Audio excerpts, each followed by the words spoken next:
चलिए दोस्तों, आज की इस क्लास में बात करते हैं स्मृतियों के बारे में। स्मृतियां हिंदू धर्म के कानूनी ग्रंथ माने जाते हैं जिनसे हमें हमारे आचार व्यवहार की शिक्षा मिलती है। तो देरी ना करते हुए चलते हैं अपने टॉपिक की तरफ। सबसे पहले हम बात करते हैं स्मृति शब्द के बारे में। अगर स्मृति शब्द के बारे में हम जानें तो सभी जानते होंगे स्मृति का तात्पर्य क्या होता है। तो मैं बता दूं कि स्मृति का जो शाब्दिक अर्थ होता है, वैसे अगर बात करें स्मृति शब्द की केवल, तो स्मृति शब्द का अर्थ होता है याद करना। अर्थ क्या होता है? याद करना। लेकिन अगर हम यहाँ पे बात करें अपने इस वैदिक साहित्य के भाग के रूप में इसमें बात करें स्मृतियों की, कि जो स्मृतियाँ ग्रंथ थे, स्मृति ग्रंथ थे, होते क्या थे, तो मैं आपको बता दूं कि स्मृति ग्रंथ हिंदू धर्म के आचार व्यवहार पर लिखे गए थे और ये धर्म सूत्रों पर आधारित थे। इनको हिंदू धर्म के कानूनी ग्रंथ भी माना जाता है, जो वैदिक साहित्यों से ही कुछ भाग लेकर बनाए गए थे। लेकिन एक बात और याद रखनी है कि जो हमारे स्मृति ग्रंथ होते हैं, इनको वैदिक साहित्य का भाग नहीं माना जाता है। तो मैं यहाँ पे इसकी कुछ विशेषताएं आपको सबसे पहले अवगत करवा देता हूँ। कुछ विशेषताओं के बारे में बात करते हैं। सबसे पहले मैं आपको बता दूँ कि जो स्मृति ग्रंथ हैं ये वैदिक साहित्य का भाग नहीं है। फर्स्ट पॉइंट आपको यही नोट करना है कि ये वैदिक साहित्य का भाग नहीं है। स्मृति ग्रंथ क्या है? वैदिक साहित्य का भाग नहीं है। इनको वैदिक साहित्य के अंतर्गत नहीं रखा जाता है। लेकिन एक बात याद रखनी है, इन्हें देवीय ज्ञान का अंश माना जाता है। स्मृतियों को क्या माना जाता है? देवीय ज्ञान का अंश माना जाता है। ज्ञान का अंश माना जाता है। ये बात नोट करनी है। तीसरी बात एक और समझनी है आपको यहाँ पे कि इन्हें हिंदू धर्म के कानूनी ग्रंथ माना जाता है। हिंदू धर्म के कानूनी ग्रंथ माना जाता है। कानूनी ग्रंथ माना जाता है। और एक और पॉइंट याद रखना है, मैं 4-5 पॉइंट आपको यहाँ नोट कर देता हूँ, फिर उनके बारे में बात करते हैं कि इन पॉइंटों का महत्व क्या है। तो मैं बता देता हूँ कि ये आचार व्यवहार की शिक्षा प्रदान करते हैं। जो स्मृति ग्रंथ होते हैं हमें क्या देते हैं? आचार और व्यवहार की शिक्षा प्रदान करते हैं। ये नोट करना है। नेक्स्ट अगले पॉइंट में बात करता हूँ कि ये जो स्मृति ग्रंथ हैं ये धर्म सूत्रों पर आधारित हैं। ये धर्म सूत्रों पर आधारित ग्रंथ हैं। आधारित ग्रंथ हैं। तो यहाँ पे मैंने आपके लिए कुल टोटल 5 पॉइंट लिखे हैं, जिनमें मैंने आपको बता दिया है कि जो हमारे यानी स्मृति ग्रंथ हैं, सबसे फर्स्ट नोट यही याद रखना है कि इनको वैदिक साहित्य का भाग नहीं माना जाता है। वैदिक साहित्यों के भागों की बात करें तो मैंने आपको पहले ही नोट करवा दिया है कि वैदिक साहित्यों में सबसे पहले वेद आते हैं, जिनको हम संहिता कहते हैं। क्या कहते हैं? संहिता कहते हैं। फिर उसके बाद में हमारे ब्राह्मण ग्रंथ आते हैं। ब्राह्मण ग्रंथ आते हैं। और फिर उसके बाद में हमारे आरण्यक ग्रंथ आते हैं। आरण्यक आते हैं। और उसके बाद में आते हैं हमारे उपनिषद। यानी इन चारों ग्रंथों को, यानी इन कह सकते हैं इन ग्रंथों के साहित्य के इन 4 भागों को, वेदों को, ब्राह्मण ग्रंथों को, आरण्यक को और उपनिषदों को, इनको हम क्या मानते हैं? वैदिक साहित्य का भाग मानते हैं। लेकिन इसके अलावा इन वैदिक साहित्य से संबंधित यानी वैदिक ज्ञान से संबंधित जितने भी ग्रंथ हैं, जितने भी रचनाएं हैं, उनको वैदिक साहित्य का हिस्सा नहीं माना जाता है। जैसे मैं आपको बता देता हूँ कि वेदांग यानी वेदांगों को वैदिक साहित्य का हिस्सा नहीं माना जाता है। स्मृतियाँ, इनको भी वैदिक साहित्य का हिस्सा नहीं माना जाता है। पुराणों को भी वैदिक साहित्य का हिस्सा नहीं माना जाता है। लेकिन इनकी जो रचनाएं हैं वो वैदिक साहित्य से संबंधित हैं। यानी इनको जो लिखा गया है वो वैदिक साहित्य से लेकर लिखा गया है, या इनका जो सब्जेक्ट होता है वो वैदिक साहित्य से संबंधित होता है। पॉइंट यहाँ तक क्लियर? तो यहाँ पे एक बात ये नोट कर लेना कि कई कबार पूछा जाता है कि निम्न में से कौन सा ग्रंथ या कौन सी रचना वैदिक साहित्य का भाग नहीं है। ऑप्शन में वेद, ब्राह्मण, आरण्यक और स्मृति रख देगा आपको, या ऑप्शन में रख देगा वेद, ब्राह्मण, उपनिषद और पुराण रख देगा। तो कौन से नहीं है? पुराण नहीं है, स्मृति नहीं है, वेदांग नहीं हैं। ये पॉइंट नोट कर लेना, अच्छे से माइंड में सेट कर लेना है। हमारे जो वैदिक साहित्य के केवल जो भाग माने गए हैं इनको श्रुति साहित्य भी कहते हैं हम, और इनको कहते हैं स्मृति साहित्य। ठीक है, जिनके बारे में मैंने स्टार्टिंग जब मैंने आपको वैदिक साहित्य स्टार्ट करवाया था तो मैंने इनकी डिवाइडेशन अच्छे से समझा दिए थे। आप हमारी पहले की क्लासेज में जाकर देख सकते हैं उनके बारे में अच्छे से। लेकिन एक पॉइंट भी याद रखना है कि इनको देवीय ज्ञान का क्या माना जाता है, अंश माना जाता है इनको स्मृति ग्रंथों को।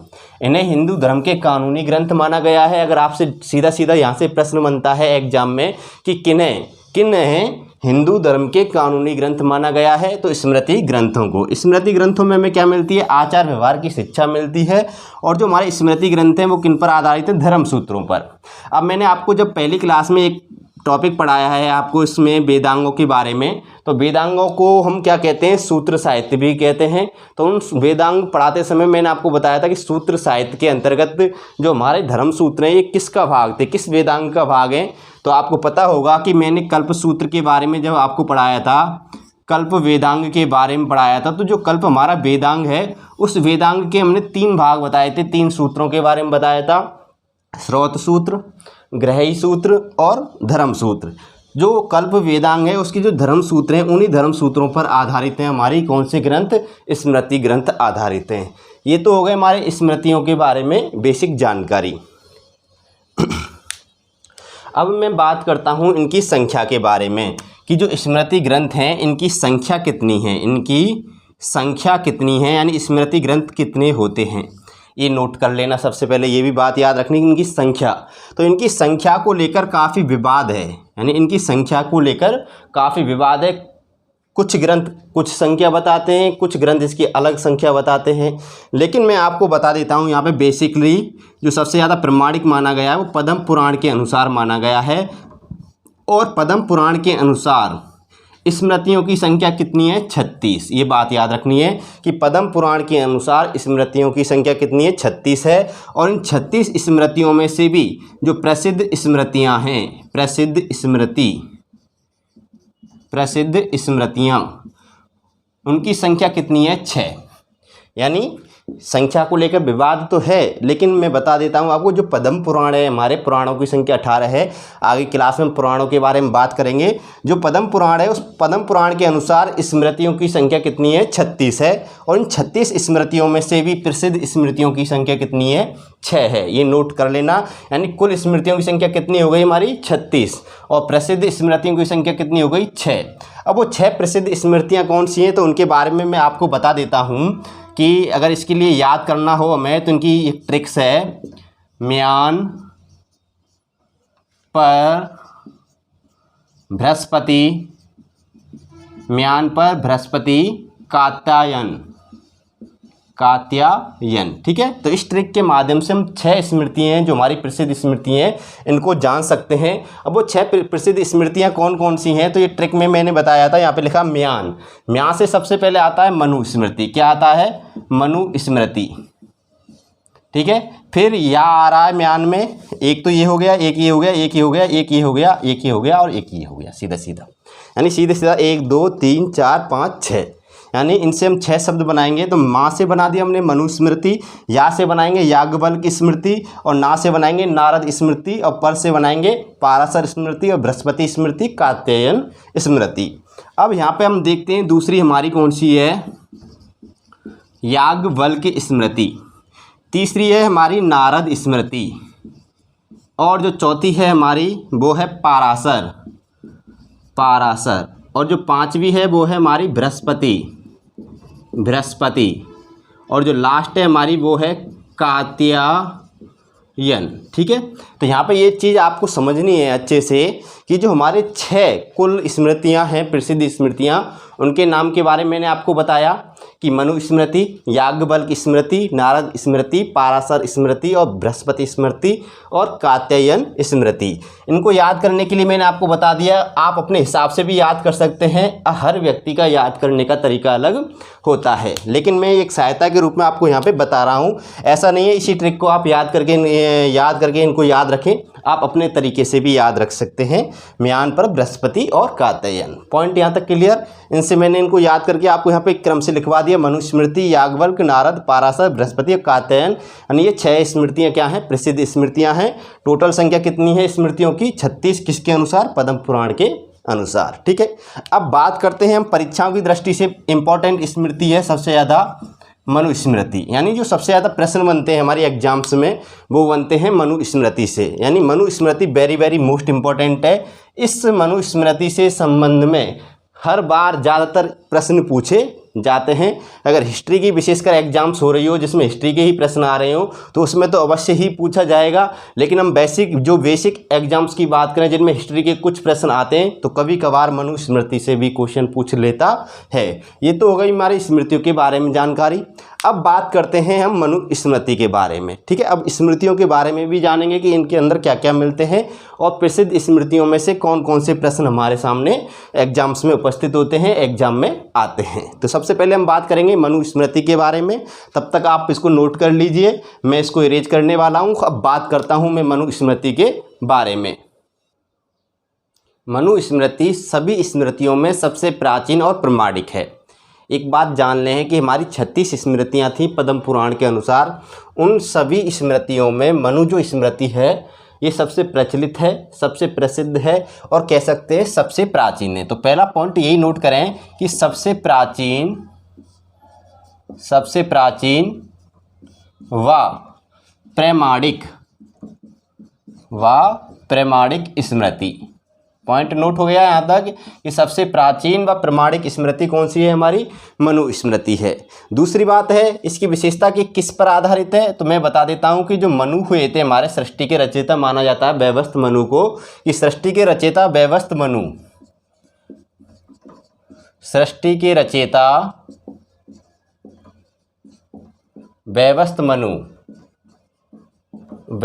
मनु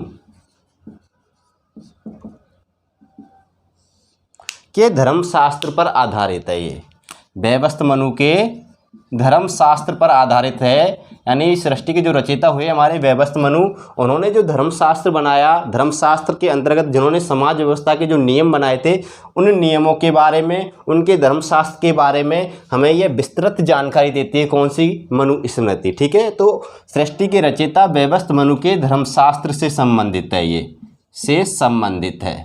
अब मैं ये तो नहीं कह रहा कि मनुस्मृति यानी मनु के द्वारा ही लिखी गई, हाँ मनु के द्वारा इसका कुछ भाग संकलन किया गया, लेकिन बाद में इसको अंतिम रूप से जो संकलित किया गया था वो शुंग काल में किया गया था। और जो ये क्या है, इसको हम क्या मान सकते हैं, एक कानूनी ग्रंथ मान सकते हैं, हिंदू धर्म की प्रथम विधि संहिता भी मान सकते हैं, हिंदू धर्म का इसको हम धर्मशास्त्र भी कह सकते हैं। और ये हमें समाज व्यवस्था के बारे में जानकारी देती है। जो मनुस्मृति है ये किसके बारे में जानकारी देती है, समाज व्यवस्था से संबंधित है। हम ये कह सकते हैं कि जो मनुस्मृति है वो क्या है कि समाज व्यवस्था से संबंधित है, जिसमें मनु के धर्मशास्त्र के बारे में बताया गया है। दूसरी बात, इसकी जो रचना है, इसकी रचना अगर बात करें तो इसकी रचना अंतिम रूप से शुंग काल में हुई, यानी इसकी जो रचना है वो अंतिम रूप से किस काल में हुई, शुंग काल में। कभी कभार एग्जाम्पल में ये भी दे सकता है मौर्योत्तर काल में, यानी मौर्यों के बाद में। कभी कभी ये भी दे सकता है पूर्व गुप्त काल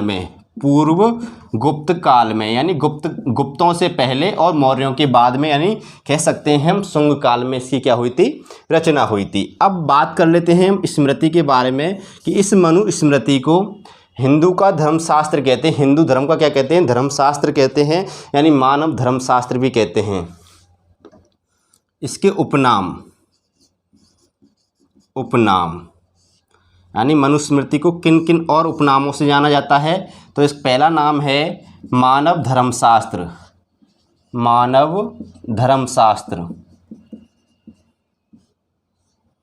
ठीक है। दूसरा है हिंदू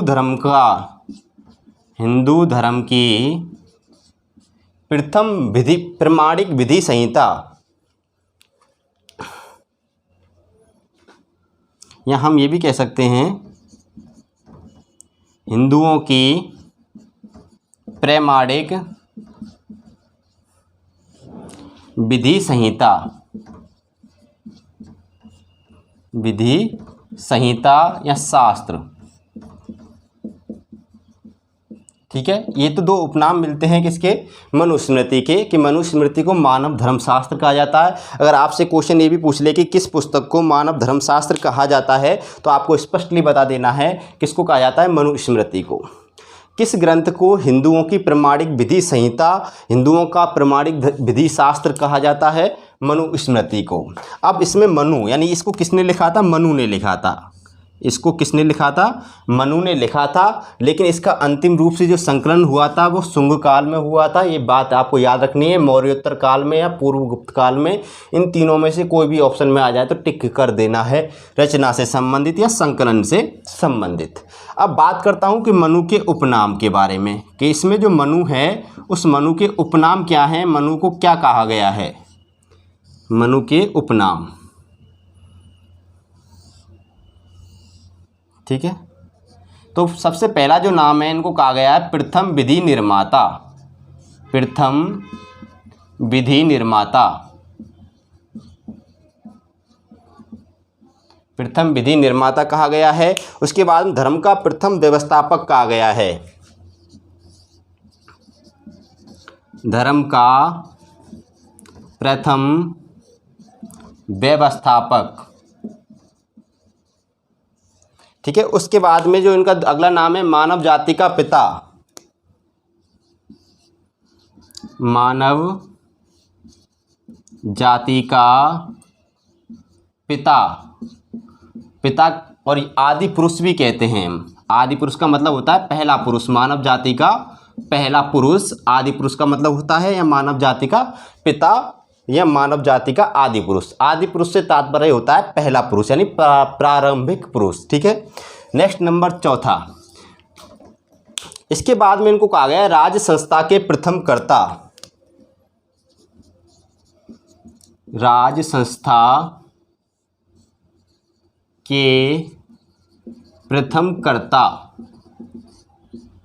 तो ये चार उपनाम किसके मिलते हैं, मनु के मिलते हैं, मनुस्मृति के अंतर्गत। यानी मनुस्मृति के अंतर्गत इनको प्रथम विधि निर्माता, धर्म का प्रथम व्यवस्थापक, मानव जाति का पिता या आदि पुरुष या राज संस्था के प्रथम कर्ता भी कहा जाता है। अब ऐसा नहीं है इनके स्पष्टली उनमें मनुस्मृति में ही इनको ये उपनाम दे दिए गए हों। मनुस्मृति में इन्होंने जो नियम लिखे हैं, जो सिद्धांत प्रतिपादित किए हैं, जो धर्मशास्त्र का वर्णन किया है, उनके आधार पर इनको प्रथम विधि निर्माता कहा जाता है, धर्म का प्रथम व्यवस्थापक कहा जाता है, मानव जाति का पिता या आदि पुरुष कहा जाता है और राज संस्था के क्या कहा जाता है, प्रथम कर्ता।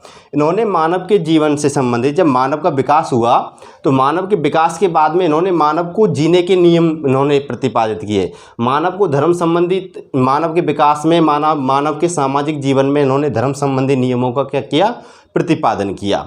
अब बात करते हैं कि जो ये मनुस्मृति है, इस मनुस्मृति में सृष्टि के प्रारंभ से, यानी जब से सृष्टि की रचना हुई, सृष्टि के प्रारंभ से और मानव के विकास तक, यानी मानव के विकास और मानव के दैनिक जीवन के नियम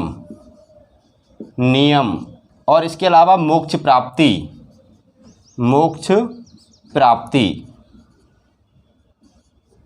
तो यहाँ पे समझना कि जो मनुस्मृति है, इस मनुस्मृति में सृष्टि के प्रारंभ से लेकर मानव के विकास तक और मानव के विकास के बाद में मानव के दैनिक जीवन के नियम और उसके मोक्ष प्राप्ति के साधनों के बारे में संपूर्ण रूप से जानकारी मिलती है। यानी कुल मिला के कह सकते हैं कि जब से सृष्टि का प्रारंभ हुआ, मानव का विकास हुआ और मानव के विकास के बाद में उसको जो दैनिक नियम बनाए गए और दैनिक नियमों के बाद में उसको जो मोक्ष की प्राप्ति होती है, उन सभी बातों का इसमें क्या मिलता है, वर्णन मिलता है मनुस्मृति के अंतर्गत। ये पॉइंट यहाँ तक आपको नोट कर लेने हैं, अच्छे से समझ लेना है। इम्पोर्टेंट पॉइंट ये आपके उपनाम याद अवश्य रखने हैं आपको, मनुस्मृति के और मनु के उपनाम। ठीक है, मनु क्या था, धर्म का प्रथम प्रतिपादक था। इन्होंने धर्म की सर्वप्रथम स्थापना की थी, इसलिए इनको धर्म का प्रथम व्यवस्थापक कहा गया।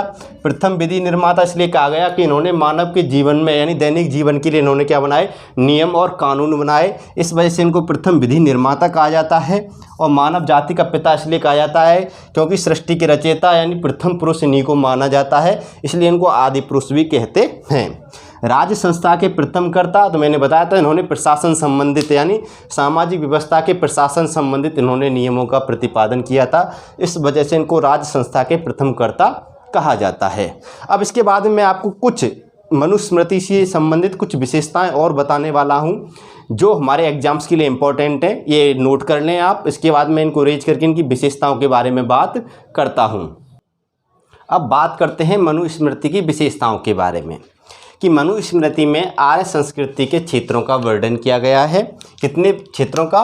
4, यानी आर्य संस्कृति के 4 क्षेत्र हैं। कितने क्षेत्र हैं? 4। और उन चारों क्षेत्रों का वर्णन किसमें, उल्लेख किसमें मिलता है? मनुस्मृति में मिलता है। अब वो 4 क्षेत्र कौन कौन से हैं आप ये भी समझ लें। ब्रह्मवर्त, ठीक है, और एक है ब्रह्मर्षि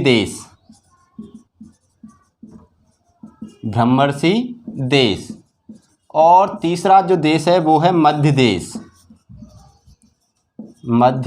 देश, और जो चौथा है वो है आर्यावर्त, ठीक है। तो इन चारों क्षेत्रों को, ये आर्य संस्कृति के क्या थे? 4 क्षेत्र थे। इन चारों क्षेत्रों का उल्लेख किसमें मिलता है? मनुस्मृति में। Point clear? इसमें चारों वर्णों के, यानी कह सकते हैं कि हमारे 4 वर्ण थे। 4 वर्ण कौन कौन से हैं? ब्राह्मण, वैश्य, क्षत्रिय और शूद्र। इन चारों वर्णों का क्या मिलता है? उल्लेख मिलता है। और जातियों का भी उल्लेख मिलता है कि इन वर्णों से जो संकर जातियां पैदा हुई उन सभी जातियों के बारे में भी उल्लेख किसमें मिलता है? मनुस्मृति में मिलता है। मनुस्मृति में से जो शूद्र हैं उन शूद्रों को काम करने वाला कहा गया है कि शूद्रों का कर्म काम करना है और इन्हें ब्राह्मणों से दिए हुए अन्न को स्वीकार नहीं करना चाहिए। लेकिन इसके अलावा अगर बात करेंगे मनुस्मृति की बात करें तो यहाँ पे मनुस्मृति में शूद्र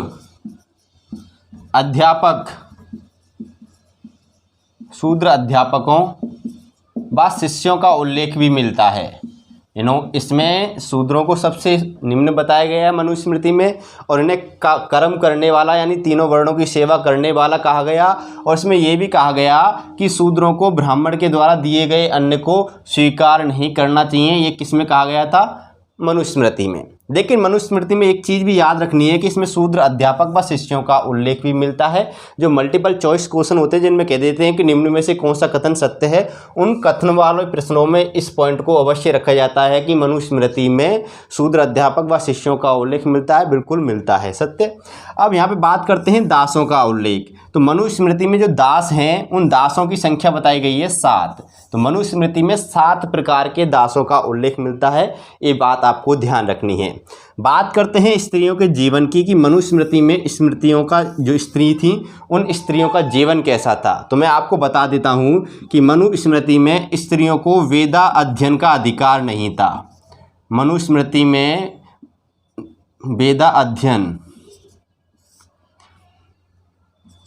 वेदाध्ययन का अधिकार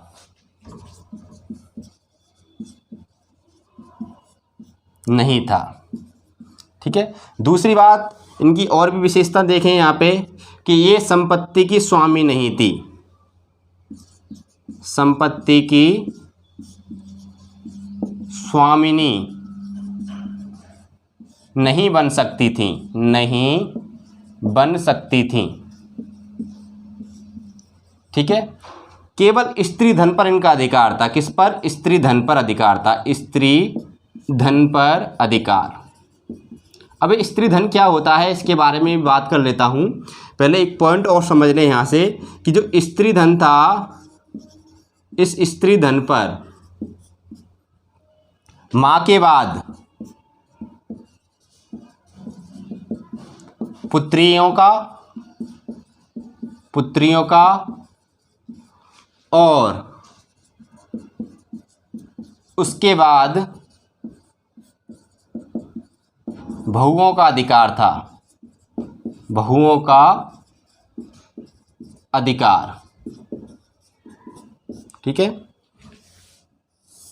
स्त्रियों का मुंडन,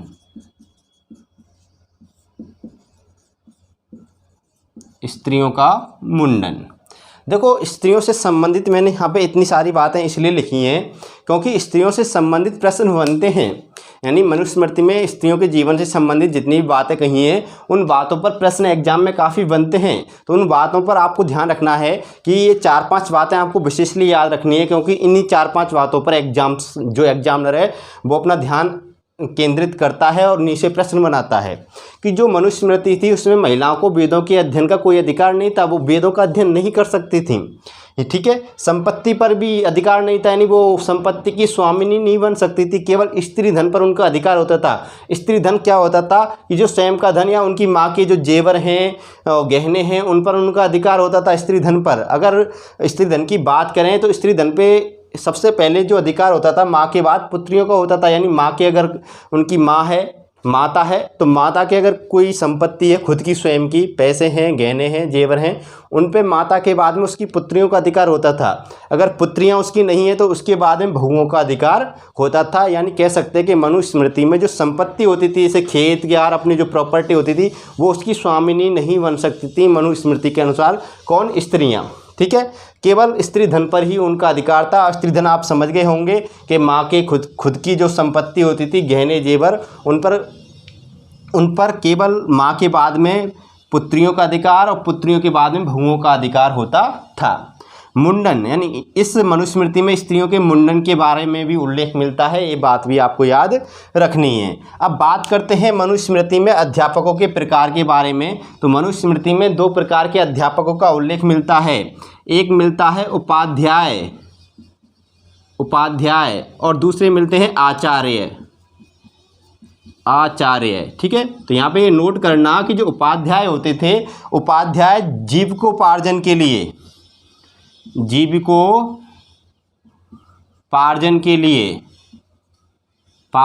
लिए अध्यापन करवाते थे, अध्यापन। ठीक है। और जो आचार्य होते थे ये निःशुल्क अध्यापन करवाते थे, निःशुल्क अध्यापन। तो याद रखना कि जो मनुस्मृति है, इस मनुस्मृति में 2 प्रकार के अध्यापकों का उल्लेख मिलता है। एक ऐसे अध्यापक जो जीविकोपार्जन के लिए, यानी पैसे लेते थे अपनी जीविका के लिए, चलाने के लिए, और पैसे लेकर पढ़ाते थे, उन अध्यापकों को उपाध्याय कहा जाता था। और जो अध्यापक निःशुल्क पढ़ाते थे, कोई भी पैसा नहीं लेते थे, यानी फ्री में पढ़ाते थे, उन अध्यापकों को आचार्य कहा जाता था। इस प्रकार 2 प्रकार के अध्यापकों का उल्लेख किसमें मिलता है? मनुस्मृति में मिलता है। तो ये मनुस्मृति की क्या है? विशेषताएं हैं, बातें हैं, ये जो एग्जाम्स में पूछी जाती हैं, इम्पोर्टेंट हैं, बहुत ही वो ज़्यादा इम्पोर्टेंट हैं। इन 4 क्षेत्रों का अवश्य याद रखना, ब्रह्मवर्त, ब्रह्मर्षि देश, मध्य देश और आर्याव्रत। ठीक है। अब बात करते हैं हम नेक्स्ट अगली स्मृतियों के बारे में कि मनुस्मृति के अलावा और भी कौन सी स्मृतियां हैं जिनसे संबंधित एग्जाम में प्रश्न पूछे जाते हैं। अब बात करते हैं याज्ञवल्क्य स्मृति और नारद स्मृति के बारे में। देखिए, जो याज्ञवल्क्य स्मृति है और नारद स्मृति है, इनसे संबंधित ज़्यादा प्रश्न पेपर में पूछे नहीं जाते हैं, लेकिन इनके कुछ फैक्ट्स ऐसे हैं जिनसे जो प्रश्न होते हैं वो एग्जाम में बनते हैं। अब वो फैक्ट्स कौन से हैं उन पर गौर करना कि मैंने अभी मनुस्मृति में आपको बताया था कि मनुस्मृति में स्त्रियों को संपत्ति का अधिकार नहीं था। तो जो याज्ञवल्क्य स्मृति है, इस स्मृति में सर्वप्रथम कह सकते हैं कि सर्वप्रथम स्त्रियों को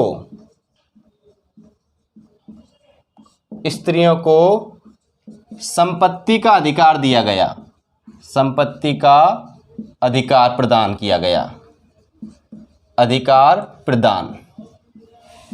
तो ये पॉइंट इंपॉर्टेंट है, ये नोट करना यहाँ से और आपको याद भी रखना है कि मनुस्मृति में स्त्रियों को संपत्ति का अधिकार नहीं था, लेकिन ऐसी कौन सी स्मृति है जिसमें सबसे पहले स्त्रियों को संपत्ति का अधिकार प्रदान किया गया था?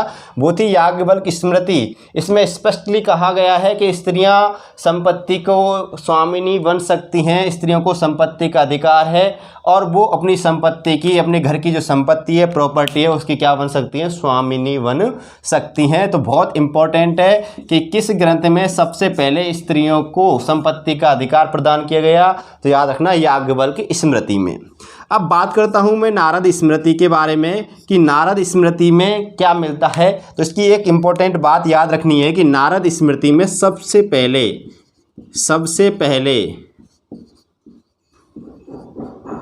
दासों की मुक्ति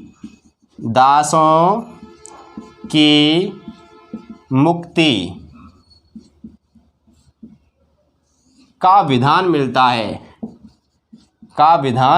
मिलता है।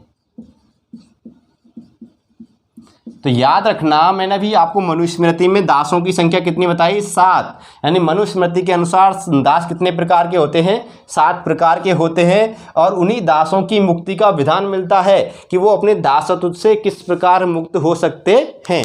तो उन दासों की मुक्ति का जो विधान है, विधि है, वो किस में मिलती है? नारद स्मृति में मिलती हैं। इसके अलावा एक और पॉइंट याद रखना है इस नारद स्मृति का कि नारद स्मृति में स्वर्ण सिक्के को, यानी इस स्मृति में जो स्वर्ण सिक्का होता है, सोने का सिक्का, स्वर्ण सिक्का, उसको दीनार कहा गया। क्या कहा गया? दीनार। ये बहुत इंपॉर्टेंट बात है। दीनार का सबसे पहले प्रचलन रोम में हुआ था, लेकिन हम बात करें अपने वैदिक साहित्य में, तो वैदिक साहित्य में दीनार शब्द कहाँ देखने को मिलता है? हमें नारद स्मृति में मिलता है, जिसमें दीनार किसको कहा गया? स्वर्ण सिक्के को कहा गया। एक और पॉइंट याद रखना है कि नारद स्मृति में गुप्त वंश का विवरण भी मिलता है। नारद स्मृति में किस वंश का विवरण मिलता है? गुप्त वंश का विवरण भी मिलता है। ठीक है, ये थी हमारी स्मृतियों से संबंधित महत्वपूर्ण बातें, महत्वपूर्ण फैक्ट्स, जो एग्जाम्स के लिए आपको बहुत ही उपयोगी साबित होंगे। इस प्रकार हमारी वीडियो का समापन हम यहीं पर करते हैं। नेक्स्ट अगली क्लास में बात करेंगे हम पुराणों के बारे में।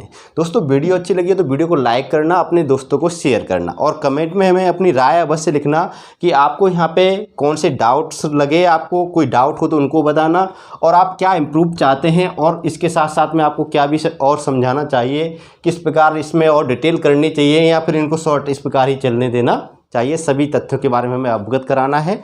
फिर मिलते हैं अगली क्लास में पुराणों के संबंध।